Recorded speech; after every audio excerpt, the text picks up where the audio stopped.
বন্ধুরা, তোমরা সবাই কেমন আছো? আই হোপ তোমরা সবাই ভালো আছো। আমিও কিন্তু বিন্দাস আছি।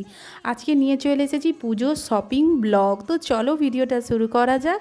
এই দেখো, ছেলের জন্য একটা টি শার্ট নিয়ে নিয়েছি আর ছেলের ভিডিও করছি, ছেলের ড্রেসের।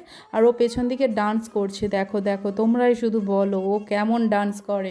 আর এদিকে আমি নিয়ে নিয়েছিলাম দুটো ব্লাউজ আর হাজব্যান্ডের জন্য একটা কটনের জিন্স। এখনও কিন্তু শপিং করা বাকি রয়ে গেছে। এটা তমলুকে কিনেছি। আর বাকি আমাদের রাধামণি, পূর্ব মেদিনীপুরের সবথেকে বড় দোকান যেটা রাধামণি বাজার, সেখানে কিন্তু আমরা এখনও শাড়ি কেনা বাকি রয়ে গেছে। আর দেখো, আমার এই পুজোর ড্রেসটা নিয়েছি, যেটা কিন্তু কালারটা খুবই সুন্দর, এক দেখাতে পছন্দ হয়ে গেছে। আচ্ছা, তোমাদের কেমন লাগছে আমাকে কিন্তু অবশ্যই জানিও। ভালো লাগলে বলো, মন্দ লাগলেও বলো। আর এদিকে আমি ছেলের পাঞ্জাবিও একটা নিয়ে নিয়েছিলাম পিঙ্ক কালারের, যেটা কিন্তু অসাধারণ লাগছিল দেখতে। আর পুজোতে ছেলে পরার জন্য একটা জুতো নিয়ে নিয়েছিলাম। তো এটাই ছিল আমার শপিং ব্লগ। টাটা।